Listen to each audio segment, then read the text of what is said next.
जयशंकर का यह बयान बार बार सुन रहा पाकिस्तान साफ साफ कहा कि अब गाल नहीं बढ़ाते हैं, ईंट से ईंट बजाते हैं।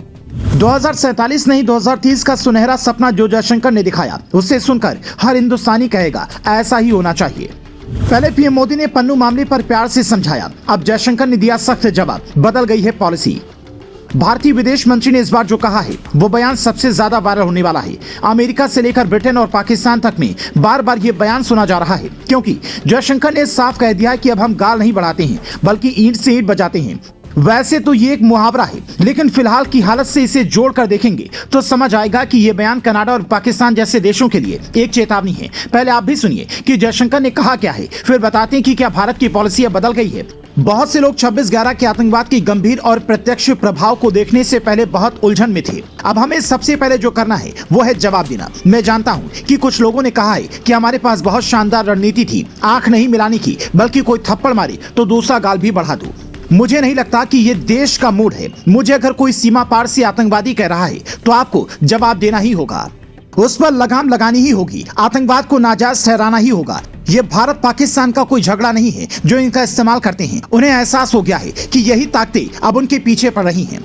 जयशंकर का इशारा पाकिस्तान की ओर था। वहां पर जो हो रहा है वो पूरी दुनिया देख रही है, आज उनकी क्या हालत हुई है। लेकिन इसी के साथ जयशंकर जब ये कहते हैं कि मुझे उम्मीद है कि 2030 तक दुनिया में बदलाव आएगा, तो लगता है कि वैश्विक शांति को लेकर जयशंकर ने एक बड़ा समाधान ढूंढ लिया है।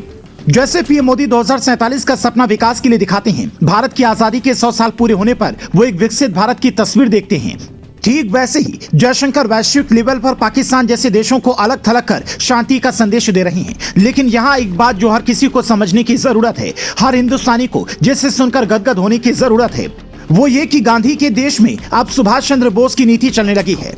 पहले दुनिया भारत का उदाहरण देती थी कि गांधी जी के दूसरे गाल आगे करने की पॉलिसी पर चलने वाला हिंदुस्तान इकलौता देश है, पर अब दुनिया ये कहेगी कि भारत से भूल कर भी मत भिड़ना, वरना महंगा पड़ेगा। कुछ दिन पहले पीएम मोदी ने पन्नू मामले को लेकर कहा था कि अगर किसी ने कुछ कहा है तो हम जरूर देखेंगे। ऐसे मामलों से भारत अमेरिका के संबंधों पर फर्क नहीं पड़ेगा। तब कई दिग्गजों ने कहा था भारत अमेरिका से कनाडा वाली भाषा में बात नहीं करना चाहता, जिस पर जयशंकर ने तब भी रुख स्पष्ट किया था और आज भी वो यही कह रहे हैं कि भारत अब बदल चुका है। हमने जयशंकर का यह बयान आपको सिर्फ इसलिए नहीं सुनवाया कि वो क्या कह रहे हैं ये जाने, बल्कि इसलिए सुनवाया ताकि ये समझ सकें कि भारत 9 सालों में कितना बदल गया है और अब दुनिया की आंख में आंख डालकर किस अंदाज में बात कर रहा है। भारत का ये बदला रवैया आपको कितना रास आ रहा है, आप कमेंट कर बता सकते हैं। साथ ही ये भी बताएं कि आपको आतंकवादियों की बिरयानी खिलाने वाली पॉलिसी सही लगती थी या फिर अब जो हो रहा है वो सही है। सख्ती का नतीजा ये है कि जम्मू कश्मीर में कई बड़ी घटनाएं देखने को मिल रही हैं। कुछ दिन पहले ही 4 जवानों के शहीद होने की खबर सामने आई, लेकिन पीर पंजाल के जंजाल से इस बार ऐसे लोगों को खदेड़ने के लिए सेना ने भी फुल प्रूफ प्लान बना लिया है।